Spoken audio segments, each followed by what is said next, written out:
Jonathan Smith just sounded off at Big Ten Media Days, and it sounds like, he knows where winning starts.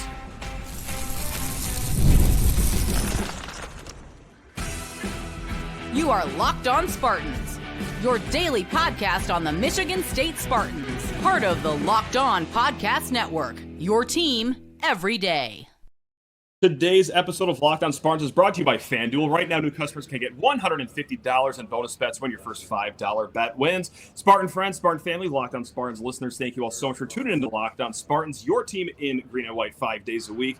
Please rate, review, subscribe, comment below if you watched the Jonathan Smith press conference at Media Days. Just your thoughts. Did he say enough? Did he inspire you? Because with the man, the myth, the legend, Spencer McLaughlin of Locked On Ducks, Locked On College Football, Locked On just everything.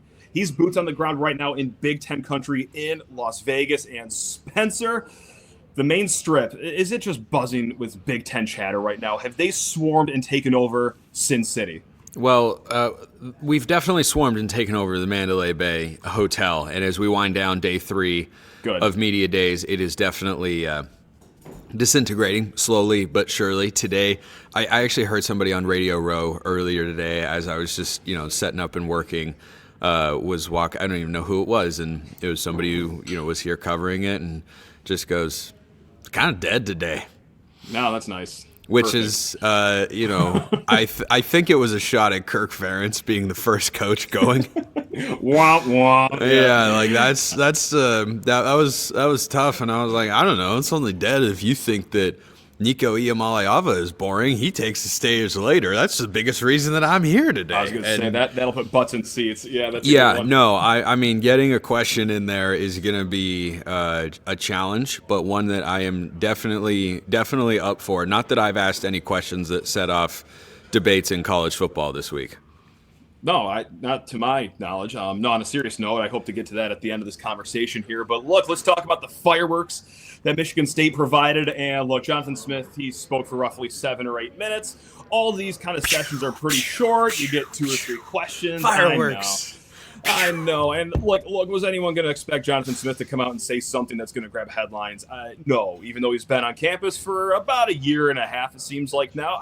No, we know that he's not really this grabby guy when it comes to headlines. But you know what? He was asked about what position group has improved, and he kind of answer the question of, hey, here's reason to believe the offensive line will improve. He mentioned that they have 4 transfers that they brought in that all have college experience. They have a lot of depth from last season. Really, it sounds like a lot of what we've been talking about at Locked On Spartans. There's reason to believe. But he also kind of answered it in the sense of they have to play good for this all to work out here because, well, it helps to run the ball. MSU was one of the worst in the conference last year at that, and it's going to help to protect Aidan Chiles, who Jonathan Smith talked about a lot. He said, I have a lot of great respect for Aidan Chiles, talked about the ups, talked about the downs, but hey, look, point blank, it all starts with Aidan Chiles, so let's just talk about it, Spencer, with the guy that watches all things college football. Do you think he could be like an upper-tier quarterback in the Big Ten right now? Because on a lot of these lists I'm seeing some top 10 lists, some top 8 lists, what have you, Chiles is left off completely. Am I a homer for saying that I think that the world is sleeping on Aidan Chiles a little bit, or are you in a I gotta wait and see it until I fully believe it mode right now? Well, can we stop with the it's all about Aidan Chiles this year? Because it's all about the offensive line for Michigan State. If Jonathan Smith teams cannot run the ball, they will not win at a high level. That is just a fact. Go look at what happened at Oregon State. And sure, those are the only teams you have to go off of as in his time as a head coach. Go back to the Washington teams, Okay, Jake Browning was good and all. He wasn't lighting the world on fire. They ran the football, and that, of course, starts up front. So I think that for Aidan Chiles, to your question, he certainly can, get into that upper echelon. And when you say top 10 lists, you're talking top 10 Big Ten quarterback lists? Yeah, top 10 Big Ten quarterbacks. That's quite the list to be left off of. That means you're outside of the top half of quarterbacks in the. I know what it means. I'm not that great at math, but I'm good enough to know that it's not shakes for that ranking. Yeah, 18-team conference. If you're not in the top 10, boy, it reminds me of an old Brady Bunch joke, which was a great sitcom back in the day, where Bobby's having trouble with confidence because he isn't doing well in swimming, and his dad's talking to him. He says, yeah, recently I swam and I got 4th. Well, that sounds pretty good. There were only 4 guys in the race. It's not always as good as it sounds. So, I talked to Yogi Roth of the Big Ten Network earlier today over on Locked On College Football. Work. Yeah, he's just an awesome guy, and I think sees the game in a very fair and honest way. And I think he made a good point of the amount of volatility that kind of exists for teams' records this year can really be reflected in their quarterback play. Sure. Because, you have a league that he thinks is going to be insanely deep and talented at quarterback. And when he first said it, I thought, I don't know, there's a lot of unproven. And then he went through it a little bit, and I thought about it more and went, he's got a good point. That the league does have a lot of guys like Chiles that can be good, but we don't know if they're good yet. I think Dante Moore at Oregon fits in that category. Julian Saint at Ohio State fits into that category. The on-paper talent, he is correct, is as high as it's probably ever been. But then the actual games themselves are going to, I think oftentimes come down to how do you execute in certain situations. And Jonathan Smith in situational football, my experience as a longtime Pac-12 guy, RIP, is very good. And I think that if he is going to have that sort of success again, his quarterback has to be better. You can't have 11 interceptions. It doesn't matter where they came in the seat. You can't. That number has to be 8 or lower, and you would like for it to be 6.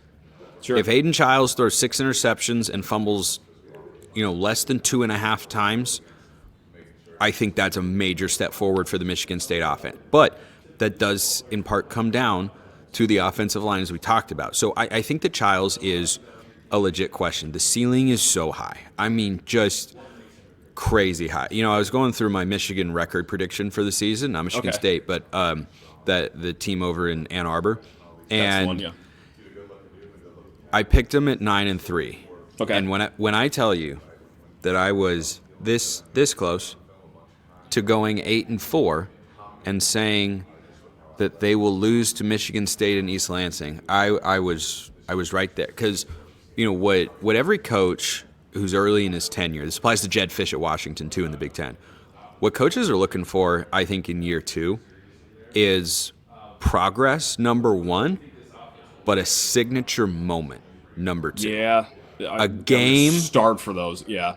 A win. And frankly, I think Smith had half of one last year beating Iowa, an upset you and I both predicted.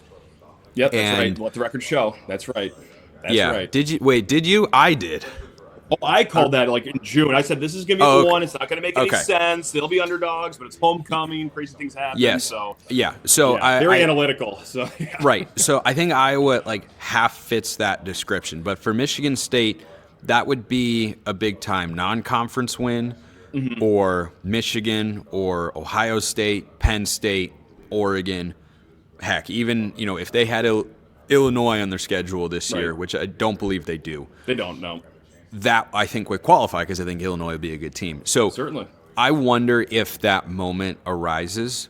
But those two, I don't think you can check one of those boxes we've talked about, the offensive line or the quarterback. If you're going to beat Michigan, you've got to have offensive line and the quarterback because that defense is nasty and they lost a lot of guys. They're still going to be really good. Yep. And if you're going to win that football game against another really good situational coach in Sharon Moore, you have to have quality quarterback play you can rely on. So I'm really interested to see what Michigan State does with this just brutal schedule in 2025. But look out to see where that particular moment can come from that kind of cements in everybody's minds, this is our guy. And I want to get more onto the press conference, what happened. There was something that he didn't mention that I think left a little bit to be desired. I want to get your honest thoughts on it here, Spencer. But first, need to talk everyone's ears off about FanDuel Sportsbook. That's right. Summer sports are in full swing, and whether you're all about baseball under the lights, golf on the green, or high-stakes soccer action, FanDuel is the best way to make every game even more exciting. You're already following the action. Why not make it a little bit more thrilling? With FanDuel, you can get in on the game while your friends are getting sunburned at the beach. Come on, leave that to all those fine folks out there and go ahead and make yourself some cash, whether it's golf, whether it's baseball, guys. I'm sure there's some soccer games going on out there, right? Well, guys, it is also very easy to track your favorite matchups. They have new daily promotions every single day to just get a little bit more juice on the action, make it just that more exciting. New to FanDuel? Well, it's going to get even sweeter for you because new customers can bet just $5 and get $150 in bonus bets if your first bet wins. Just open up the FanDuel app today or visit FanDuel.com to get started. Again, guys, FanDuel.com. Now let's drag him back out here, whatever casino he's at. And oh my goodness, he's right there at the blackjack table. I can't believe it. It's Spencer McLaughlin of Locked On College Football. And look, you can't lose a press conference. I'm not saying that Jonathan Smith ruined the whole thing and what a stain that he left on this media days by not mentioning this. But earlier in the week, I'm watching Cignetti, I'm watching Schiano. I'm pretty sure a lot of these coaches have talked about this that I'm about to bring up. But it's the new era of college football. Hey, do you have resources? What's your NIL looking like, especially with this new ruling that says that you can add NIL payments on top of the revenue sharing, of course. He didn't really mention any of that. And I think, that could have been a good way to not just, say to all players that you're recruiting, hey, we have good resources, we have money. Say no that behind closed doors. But you can make this as somewhat of a sales pitch to your fan base, and it's a tight line to toe, right, Spencer? You want to sound good enough resource-wise where, hey, it attracts people, it attracts excitement in the fan base, but also poor enough where you're going to kind of beg for donations, rally up the donors, get some more money inside this program saying, hey, we're good, but we still need your help. That's kind of what you saw from other coaches in media day. Am I making just too much about nothing? Because I never do that on this show. Come on. But that's just the one thing that he didn't say that I was kind of waiting on. Is like, when are you going to sell this program to the fans and ask for some sweet, sweet cash here? Well, Jonathan Smith doesn't strike me as the type of guy to go out there and plead, Right. Now, I think that's probably rooted in the fact that he's been around college football for a very long time and would prefer it was the old world rather than the new world. So at some point in time, I don't think he's, out there going, kids shouldn't get paid. This is already totally, I just think he mentally, not physically, but mentally, he strikes me as the kind of guy who would roll his eyes and be like, all right, we got to do this. He's not devoid of reality here. No, of course not. Yeah. I think that he is somebody who doesn't strike me as, I want to go and be flashy. I want to go and be excessive. I want to go and make a big I want to draw attention to myself. Kurt Cignetti is that kind of guy. Deion Sanders. I had no idea. Wow. Yeah, I know. Crazy. Wow. Deion Sanders is that kind of guy. I think Steve Sarkisian's kind of in the middle at Texas. Mm-hmm. I think that there are different ways to go about it, but I think Jonathan Smith, and perhaps it's not a coincidence that these guys both came from the Pac-12 previously, Jonathan Smith and Jed Fish both strike me as, okay, we have to do this, let's do it, let's make it happen, but can I just coach ball now? They just want to, I think fundamentally, they just want to coach football. And so, they'll do, I think, enough. I don't think they'll ever, elevate it beyond, where it currently is necessarily. Like Kenny Dillingham at Arizona State. Oh, yeah. I think financially is a great example of he's going to put them in a class of program and of, a money-earning school that they haven't been before, or they should have been, but haven't been before. Okay? Yep. I don't think that's Jonathan Smith. And I don't think that's a bad thing. It's not... It's just reflective of where, expectations should be along several lines. I don't know that Michigan State under Jonathan Smith is ever going to, surge and pull a top 10 class. If you took Kurt Cignetti and you put him at Michigan State, maybe he would. Maybe he'd at least get into the top 15 regularly. I don't think that's Jonathan Smith's MO, and I think that's fine. We're just looking for top 25 at this point, but I understand what you mean. Look, before we move it along to you bullying Kurt Signetti the other day, because I'm certainly going to ask about that. There's 3 other players. They have not spoken yet. We're kind of talking between Smith's press conference and player availability, but one of the players that are here, Nick Marsh, phenom freshman season last year. He comes back as a sophomore, one of the biggest. It's funny to say it. It's actually maybe not funny at all, depending on how you view college sports. One of the biggest gets, though, for Michigan State this offseason was just keeping Nick Marsh. We're not naive to the fact that there were some teams out there trying to poach him away from Michigan State. That's what I was literally going to say as you brought him up is, to what I was just talking about. You don't think big, flashy spender with Jonathan Smith and Michigan State, but they will do enough. And Nick Marsh is the perfect example of what I am talking about. Like it's not as if it is dry. Like it's steady, stable, solid, good enough. And player retention is a really, really big thing. Joel Klatt, who I caught up with earlier this week at Media Days, has talked about this extensively, that a lot of schools now, and I know for a fact Oregon is doing this really heavily, it's not that they won't give kids NIL coming out of high school or give kids NIL in the portal, but a lot of the NIL collective priorities are keeping kids from entering the portal. And that's a very real thing. Gotcha. And you can't just brush that off as, well, everybody does that. No. The programs that are falling behind are having a mass exodus. The Cal Bears, for instance.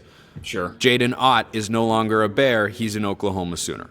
So that I think is something that should be commended.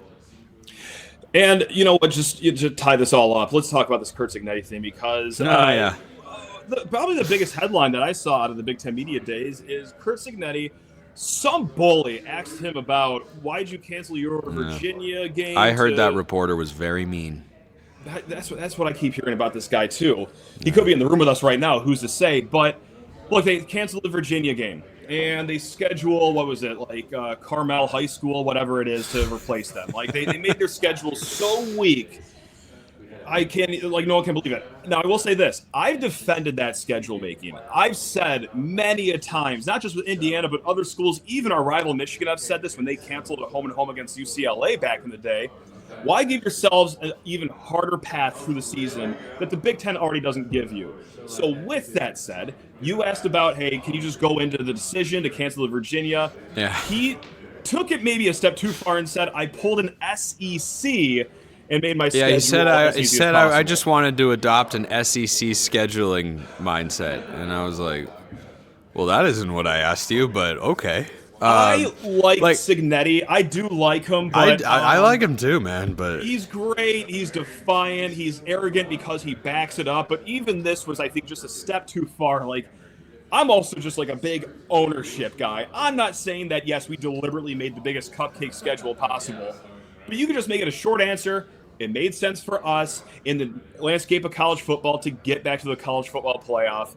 Hard stop. Throwing a barb at the SEC. I mean, that's his personality, though. Yeah. It's right and all that. So you can tell how much I smoke cigarettes. But I think that he almost got to the point that I've railed against for a while, and I haven't ripped on the SEC failing to schedule quality non-conference opponents. I have a problem with the SEC giving themselves half a bye week late in the season when everybody is beat up.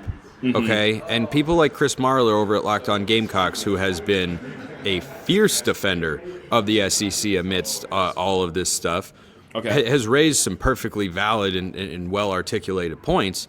But the one he refuses to back down on is, why does it matter when you play an FCS team? What's wrong with late November? Like, dude, no. That's not okay. That's not the same week last year. And this is one of literally countless examples because they've been doing this forever. And it goes for the ACC too, but the ACC doesn't pound their chest as we're the best conference, give us all of the things that we want all the time.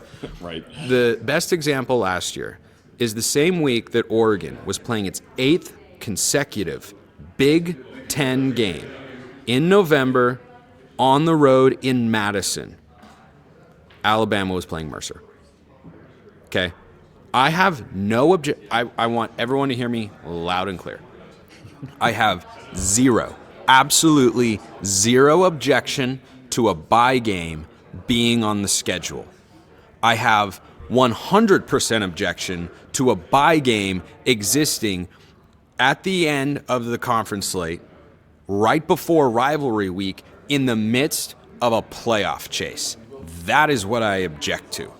And I also object to SEC teams getting to play 9 Power 4 games. Mm-hmm. If they have, one point that the SEC crowd throws out is, well, look, this team's playing, Auburn's playing Baylor this year. Great. Auburn and Indiana are playing the same number of Power 4 opponents this season. And I love that Auburn is playing Baylor. It's one of the sneaky, under-the-radar, exciting, high-stakes, non-conference games of the college football slate. I have absolutely no problem with that. But, the response then I hear a lot from is, well, you added a 9th conference game against Northwestern, so what? Who's to say it's always against Northwestern or Rutgers or Maryland? Right? And it is completely disingenuous. How often is that 9th conference game Penn State, Oregon, Michigan State when they're really good, Indiana, Illinois? By the way, and think about this, because it's the principle, and I ripped Indiana on my show last week because they deserve criticism for this. It's terrible for the sport. What is wrong is the premise of saying, now let's get rid of a Power 4 game.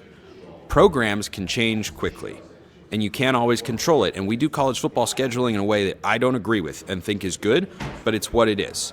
We can't. Right. We're not changing that apparently because no one listens to it. Well, people do listen to my show. I get paid based on something, but anyway. So the problem is the premise, because what if just literally, Matt, 2 years ago, what if you scheduled a home and home with Indiana for the 2025-26 season? What would that would have in SEC country been seen as, oh, you're just scheduling a cupcake Big Ten. It's Indiana. Who cares? Things can change in this sport quickly, my friend. Yep. Virginia has made an ACC title game once or twice within the last 5-10 years. Are they a powerhouse? No. But again, it is the premise. Who's to say Virginia by 2027 won't have fired Tony Elliott and hired the next Kurt Signetti, right? Who could be John Sumrall at Tulane, for instance. Let's just say, for instance, Tony Elliott does enough to survive this year and next year, but then next season's 3-9 after a good start, and he gets fired, and Sumrall comes in and starts kicking butt right away, and he takes Virginia to the top of the ACC. Suddenly that game is very different. And so it's the premise, like schools controlling their own non-conference slates is so wildly illogical. We don't let them schedule their conference slates, but then we say, do whatever you want. Yeah, call whoever. Go ahead. Do whatever you want. Michigan, you want to cancel on UCLA? Fine. Indiana, you want to cancel on this? Fine. SEC, you want to put Mercer late in the year? Fine. Who cares? It's asinine. It's completely and totally insane. I don't mean to be rude. Can we wrap this? Someone is waiting on me for a radio hit. Yeah, sure. See you, Spencer. It's been real, man. Okay. Right, no, guys, you. Spencer McLaughlin over there, Locked On College Football. He's simply the best. This is his second appearance in as many weeks. Spencer, good luck out there over in Vegas. I'm glad to see you that you haven't melted in that desert heat yet. So, guys. No, I'm inside in air conditioning most of the day. By the time I step outside for the first time, it's starting to cool down. So it works out nicely. You've done it right, then. You've done it right. I have indeed. Great to talk to you, Locked On Spartans. I will see you next time. You're the best, Spencer. And same with all the viewers, all the listeners. We will see you next time right here on Locked On Spartans, your team in green and white right here in the Locked On Podcast Network. Until next time, take care of yourselves. Love you all. Have a great weekend and go green.